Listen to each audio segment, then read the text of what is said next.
At the National Youth Conference right now, we can see that we have a number of guild presidents from different universities and different students leaders from different levels. As you can see, they are entering the National Youth Conference. We shall be sharing with some of them, and we have shared with some of them before. As you can see, the conference is going on very well, and these are the guild presidents and the leaders from different universities. Sharing more and more and more. So we should expect the best, because we have very many of them around the country that are coming for the National Youth Conference today. Right not far from me, I have the President Unsa, who is going to come and share with us and tell us how the arrangement is and all about the National Youth Conference today. You're most welcome, sir.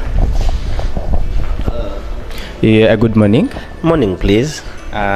Students out there who don't know the person I'm standing with, maybe you can give them a clear view of yourself.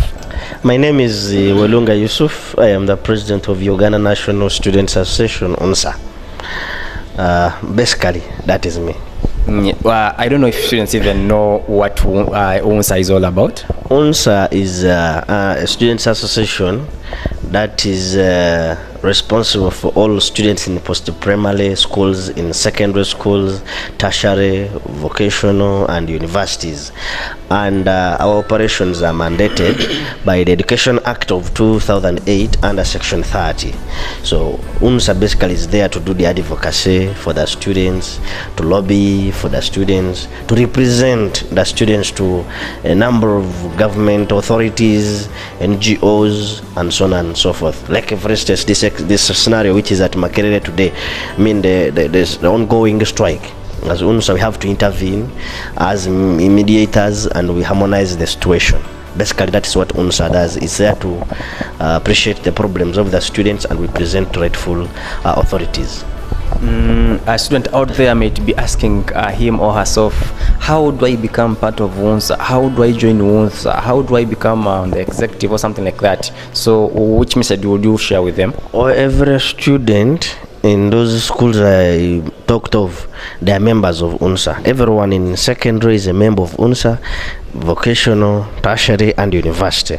You are a member by the virtue of you being a student. That is one. And how do I get leadership into UNSA? To get a position in UNSA, you have to be a student leader in those institutions I've talked of. And if you're in secondary schools, you contest at school level, you form that council at the school level, UNSA council. Then if you wish to go to district level, still you go to district level and you compete, you take on positions like a president, or chairperson, speaker, deputy speaker, secretary of finance, and so on and so forth at district level. Those ones are from secondary and PTA.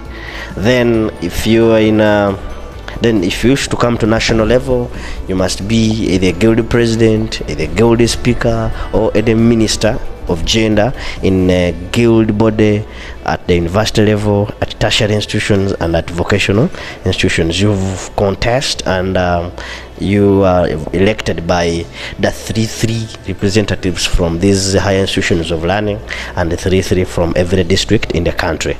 That's when you can become a leader, if you wish, in UNSA. But by the virtue of being a student, you are a member of UNSA.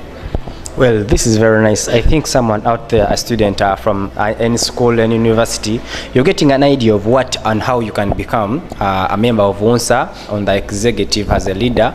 You need to be, to participate at leadership level at your school, and then get involved and becoming an executive member of UNSA. Maybe we shall be visiting your schools, talk about this. We shall make an arrangement with UNSA in person, and then we see how we can visit schools, empower and skill you, and inspire you to become what we want you to become tomorrow at the student level. Let's talk about the National Youth Conference today. What should someone expect from the National Youth Conference today? Someone should expect to acquire knowledge and to network and to create more friends today. Because if you look at the people invited for this National Youth Conference to talk to students, we've mobilized good leaders and good leaders all over the country. And we have the likes of Honorable Richard Todwong, the Secretary General of NRM. I have the Norbert Mao, President of DP. We have Dr. Chris Bariomusi, Minister of IT. We have Honorable Nyanjura Dorin, Deputy Lord Mayor of Kampala.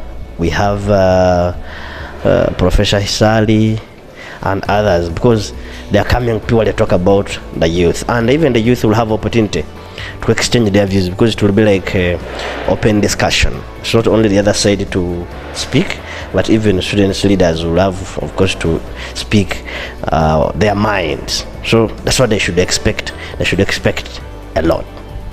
At the National Youth Conference today, right not far from me, I have a gentleman. Let him share us his names and maybe his responsibility at UNSA and his views about the National Conference today. You're most welcome, sir. Thank you so much. My name is Okori Brian, and I'm the Secretary of Finance of UNSA. Entirely, we're happy that you have come to join us here today. About the conference, this is the first of its kind. It's been a long time since we have interacted with our structures again. I am happy that we have got guild presidents and guild speakers from universities and institutes of learning all over the country. Now it's going to be a day where we're going to be discussing a couple of matters, besides matters affecting the students themselves, the matters affecting the youth of Africa. So I'm optimistic that it will be a great one. And I'm entirely happy, and I hope that each and everybody who comes benefits from it. Okay, just maybe a few questions from the gentleman just not far from me. There are a number of challenges students are facing in different schools out there. Has UNSA, what measures have you taken to see that you've identified these problems, and if finding them out, what measures have you taken to see that you've provided a solution so that a student out there finds it comfortable for him to study and maybe become a better citizen? I think as UNSA, our mandate is basically to advocate for the students of Uganda, all the post-primary students. And the challenges might be many, and we're asking ourselves now what kind of challenges. Depending on the challenges, we get into play. Because if you have a challenge like let's say there is no classroom block in a given secondary school somewhere, the best we can do is to liaise with ministry to make sure the classroom block is put in place. We can't build it up, of course, we will not have the money to do that. But entirely, we have been trying to get into the students themselves, to understand through the structures, the guild leaders, to know what are the problems. Are the problems basically administrative, or there is a little bit of a bleach between the administration and the guild leadership? And ours basically is to advise. We advise and give guidance, and if it fails at that level, we now take it to the ministry level and make sure that these things are all mitigated. And that's the bit of the problems. But for now, we have got problems like there are institutions of Uganda College of Commerce's, Uganda Technical Colleges, that say that their timetables are very packed. They don't have time to have holiday and all that. And we tabled that to the commissioner in charge of TVET and BITVET to make sure that that issue is looked into. But like for instance in Makerere today, you have seen students strike of online studies.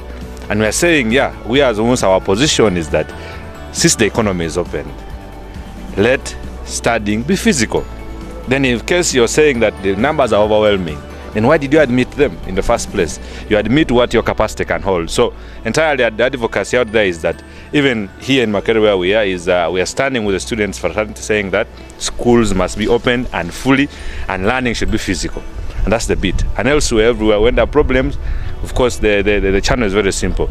The student leaders write to us, and we know what's happening there.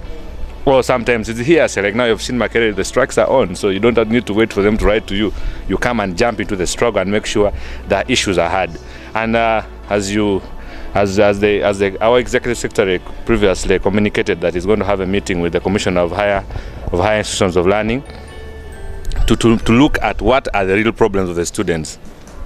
Is it basically only online learning, or if online learning is made in a more effective way, then they can be co-opted to take place, because you can't talk of online learning and the data is very high. So the students might not be saying they cannot go online, but as government as well, are you playing a role of saying let the data charges come down so that the students go back to school and study basically. And again, you're saying let's study online, but again, you're not saying that the functional fees should be cut off. I am studying online, I'm still paying for library, I'm still paying for medical fee. For what? So let's mitigate all these things and understand that, yes, the problem is this. And as UNSA, we're closely following. And every challenge that's going to come up about students will stand in for it. And that's our position. Well, that is so nice. That is so nice. As the finance secretary, UNSA, what advice would you give to a student out there that is watching us on S Passion TV today? I think my basic advice is, one, I'll first congratulate you and thank you for coming back to school. UNSA has been running a Go Back to School campaign, which is running for over 6 months. And now I'm saying that since you've gone back to school, let's concentrate. If there are problems here or there, basically now mine is finances, or finance here and there. We only ask you that you be patient, listen to parents. But if things fail to a very big line, maybe you can write to us and we see how we check into the matter. Because if let's say in Makerere, our subscription fees is worth 60 million, and we have 20 students who need 6 million to study, why wouldn't we say Makerere give us 650 and let the 20 or 10 study? So that's the kind of dialogue we're going to be having, because this money is supposed to go to one way only. And that's the UNSA now we're going to. So UNSA is there for you. We are going to reach you in very many forums, including watching Passion TV. I'm happy that they have come to engage with the students entirely. Thank you. Mr. I would want to talk to you. Good morning, sir. Good morning, how are you? Fine. You're most welcome to the National Youth Conference. Thank you very much. Please, your name and maybe your responsibility. My name is Toskin Fred Cherkut. I am the National Coordinator in charge of UNSA, hereby called the Executive Secretary. So our job is to administer students' affairs in the whole country. We are based at the Ministry of Education, Legacy Towers, Chadondo Road. So students, when you are in Kampala, please visit your office at Legacy Towers, Chadondo Road. That's where you will find us. Maybe to give more information about UNSA to a student out there who doesn't know about UNSA, because we believe UNSA is maybe known by a few schools who have maybe sent representatives or been called for conferences like these ones. Of course, it's not that everyone is represented here, and in that way, some people don't know what UNSA is all about. Do you mind giving us a background of UNSA? Very good. The Uganda National Students Association is not a new organization of students. I will take you back and give you a historical perspective. In 1962, when Uganda had independence, students came together to form a union.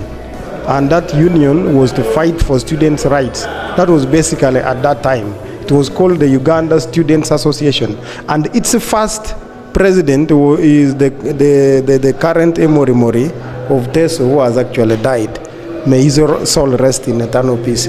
So it moved on. And by 1966, it changed the name to the National Union for the Students of Uganda, which was very popular under Obote I and Obote II government. It was called NUSU.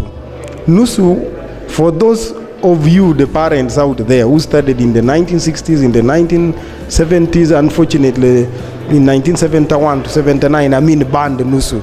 But when in 1981, when Obote came back, that union was so powerful. And whoever studied at that time in a secondary school or university really knew what NUSU was. Now in 1988, it changed the name to the Uganda National Students Association.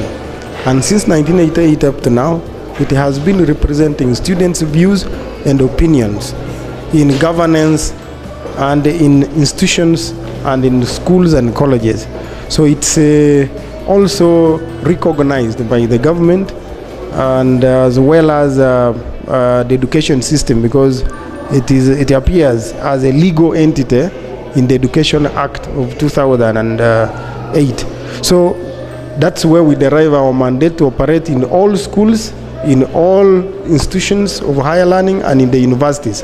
Now, we don't operate in primary schools.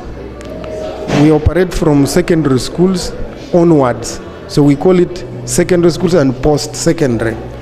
Now, at the school level, we have got the students' councils. Those are structures of UNSA. So all those councils at school are actually structures of UNSA.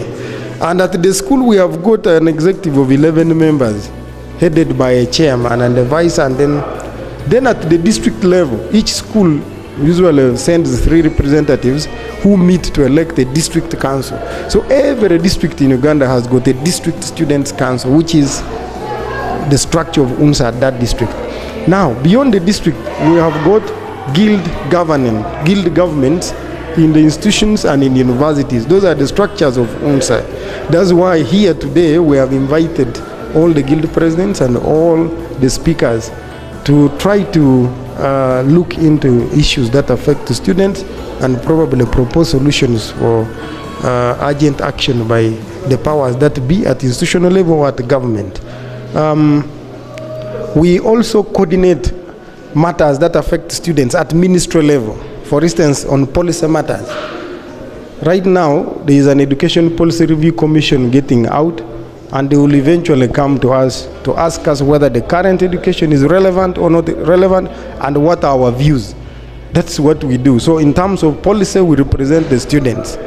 In terms of planning, we also forward our plans to the government, so that as they are planning, they know how many students we are and what we need, what's very critical for us, and they do it.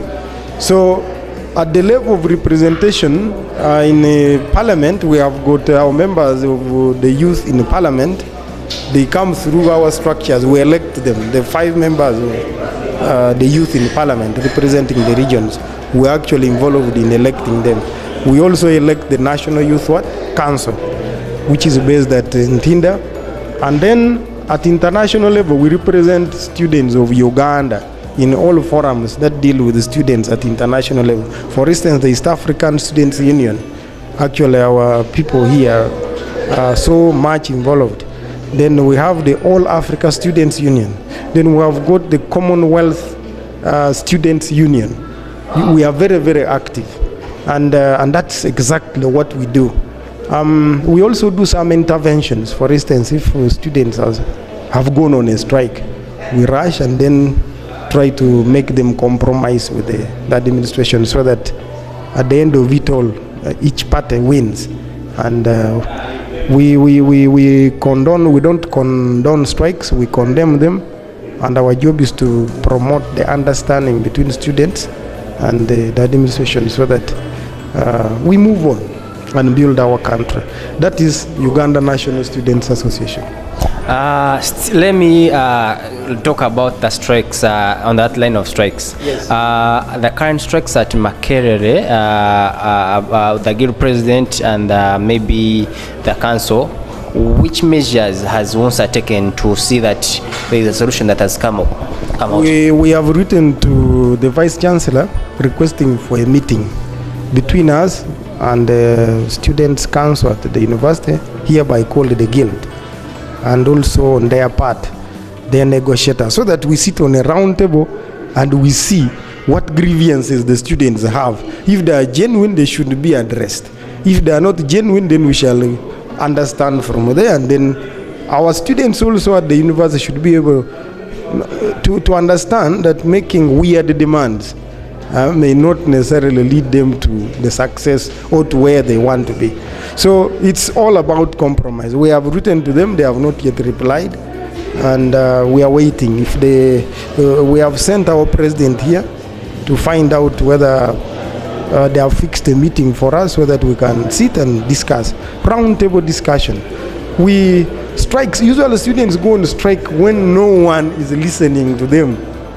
Now, incidentally, the Makerere strikes sometimes peaceful and sometimes they are destructive, but largely they have been peaceful, because they normally write, they send memoranda to the administration. Unfortunately, many times the administration takes long to act, and sometimes students can be impatient.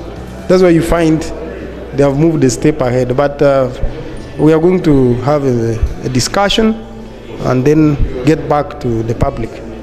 On that same line still, which message would you send to the Makererians or maybe the guild cabinet about the ongoing strike? They should be calm. Their demands, we are already aware about them. Actually, the main demand is that they want all students to attend lectures physically. other than online because it is very expensive. While Makerere is insisting that the students who are out must attend lectures online. So as long as we can sit, we shall always generate a compromise. And one thing the students should also get to know is that we are now using more technology than in studying than before. So blending it is not a very bad idea, but they just need to understand that technology is fast moving, and give it 5-6 years, you may find that studying directly in class will be obsolete. And this is just the beginning. So we want them to understand that, but we also want the administration to understand and listen to students' grievances and talk to them where possible, other than just issuing threats and suspensions, which again breed more violence. That is our position. At the National Youth Conference today, right before me, I have one of the speakers that have given some good views to the students and to the entire students leaders who have attended the conference today. Thank you very much for the good words that you've shared to the students leaders. I'm humbled. Maybe a brief interview to someone watching you on Passion TV. Today I've been here at Makerere University to give a paper on youth empowerment, fostering youth empowerment and the rule of law. And I'm so humbled with the Speakers Parliament from all parts of the country that has been coordinated by Ezra and his team, so that they invited me as the private secretary to His Excellency the President in charge of youth in agriculture, value addition, innovation and export promotion. I had to share with them the different government programs that are available for them to create wealth. I've also appealed to the young people out there, one, to believe in themselves, to set their goals, to have life plans, and also to be champions of fighting corruption. Because all these programs that government is putting up, the youth must come up collectively to be part of the war of fighting corruption. But they must also be ambassadors in joining the economic liberation war or the economic liberation struggle. Short of that, Uganda will remain backward, Uganda will not develop, and it is my humble request to each youth and young people out there not to be lamenting, not to fix blame on government, but to come on board and transform Uganda, because Uganda is for the young people. I thank you. Well, that is so nice of you. And to a student watching out there, according to the views of given to them, which other special message would you want to send to a student watching us on Passion TV who has not been able to attend the conference but would at least have some peace from you?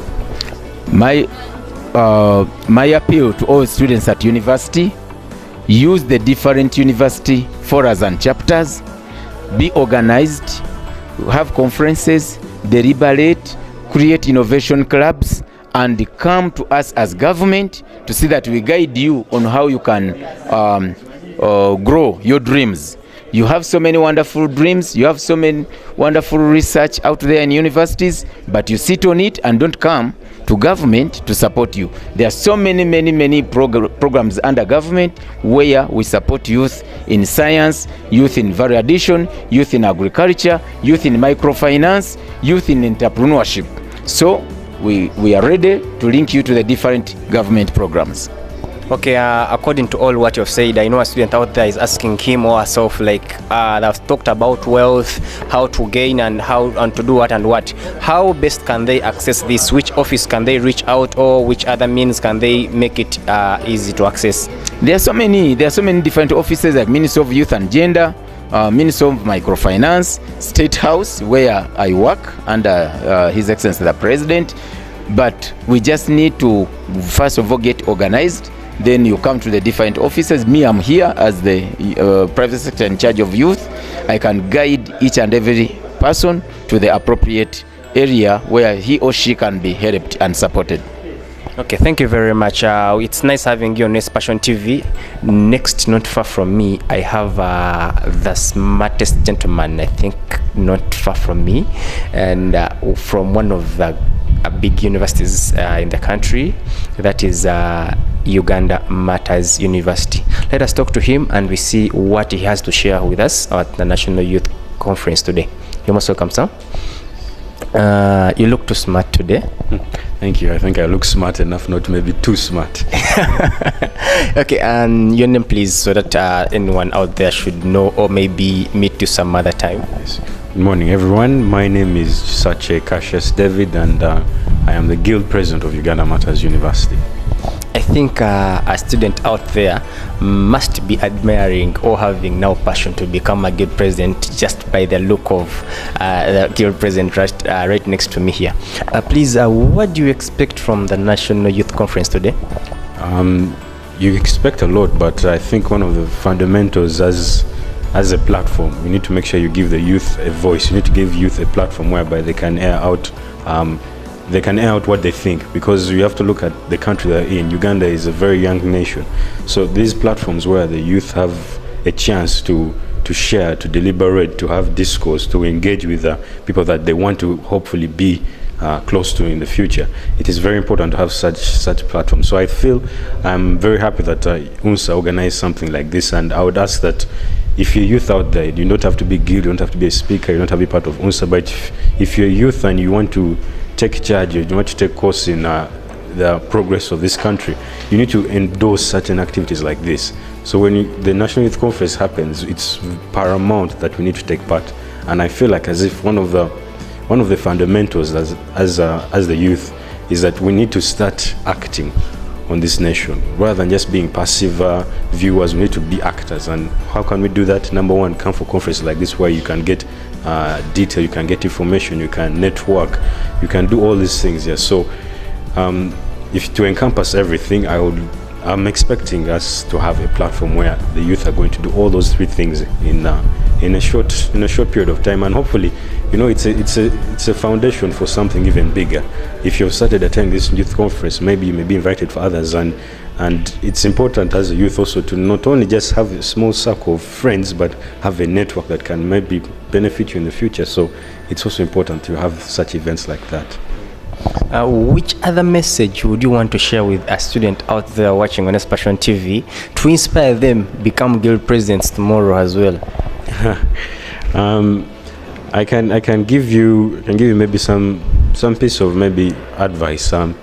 If you're a person who seeks motivation, then you're going to struggle with life, because motivation cannot always be there. But one thing that you need, in case you want to not only aspire to be guild, but maybe you want to work on yourself, you want to speak better, you want to maybe go to the gym, you need one thing, and that thing is discipline.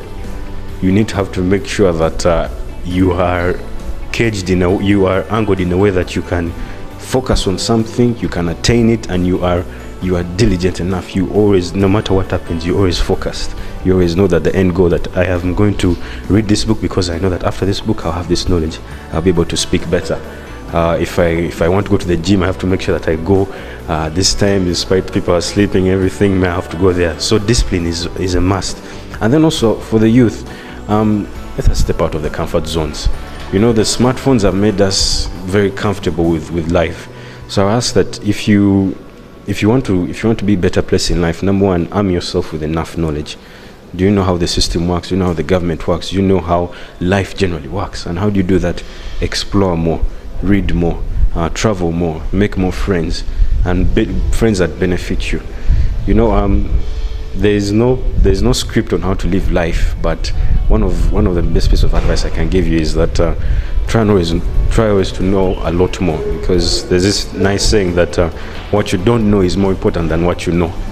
So if you don't know something, try and make sure that you quench that thirst. Try and make sure that you get to know more a lot. And I can assure you that an informed mind is a very, very powerful tool, and an informed youth is essential for this country. And I think if the youth are informed, if they're a better place in life, then this country is going very far. And I hope that's something that I can relate to the youth, that step out of the comfort zone, do more, and you never know where life takes you. It's a beautiful world, and your potential is limitless. Pablo Picasso once said that everything that you can imagine is real. So you're unlimited as a youth. So go out there and rule the world. I definitely think we need an interview to talk one-on-one on Inspiration TV, I feel like you have more words that the youths and students out there need to hear to get inspired and become better people tomorrow. I will definitely have to host you and we talk about more with the students. Maybe in few words before you go, Mr. Guild President, share with the students out there watching on Inspiration TV, what are some of the challenges or maybe some few benefits that you face as the Guild President? I think as Guild, you're number one, you're a student also. You have to balance the leadership side. You have to balance the duties that come with being Guild. But then generally in life, you're always going to have challenges. You're always going to have pushbacks. You're going to have setbacks. But as I said before, if you have an end goal in sight, if you know that I want to be here, like you don't mind the journey. Like the learning process is not the destination. It's the journey that you're going through. So of course you have issues. Maybe sometimes you have to focus on your books. There are times where you have a lot to do, a lot on your plate, and sometimes some social connections struggle. If you had friends, maybe sometimes you don't see them as often. But if your friends are really friends, they will understand. And actually that is the best time to see who exactly is your friend. The one who will understand, you know what, Cassius is busy at this time. So there is that, and also angling the views of the students to make sure that they not only give the students what they want, know what they need, but also what they want. Like balancing that is a very, very tedious job. But then also it comes with the whole duty, it comes with the whole position. If you're expecting that when you become Guild President you're going to have an easy ride, then I'm sorry, this is not the office. This is not the office. But I can assure you, like, you're going to learn a lot more. These challenges are going to seem minimal in the long term. So just go there with the right mindset, the right idea, the right goals. Stay by your word. Have a standard that you set for yourself and stick by them. The challenges will come, they are definitely there, but in every crisis is an opportunity, and I feel like as if you're facing challenges right now, it means that there's something bigger waiting for you. You know, there's this saying, I don't know if it's in the Bible, it says that God gives a burden to those that He knows that can carry it. So if God has given that burden of handling the views of thousands of students, He knows you can handle it. So whatever challenge you're facing, and what you need to do is try and find a solution for it rather than cry and sob. Find a solution for it, and that's how life is. Like, life is full of challenges, but the good thing is that for every challenge there's a solution, and just need to find that solution. And when you do, you're going to set yourself apart. You're going to be successful. If you look at the richest people in the world, they're all solving issues. They're not doing jobs, they're just solving issues. Jeff Bezos, Elon Musk, all these people are problem solvers. So as a youth, do not look at the problems, you look at the solutions. And when you look at that, life becomes a lot easier and even more enjoyable. Yeah.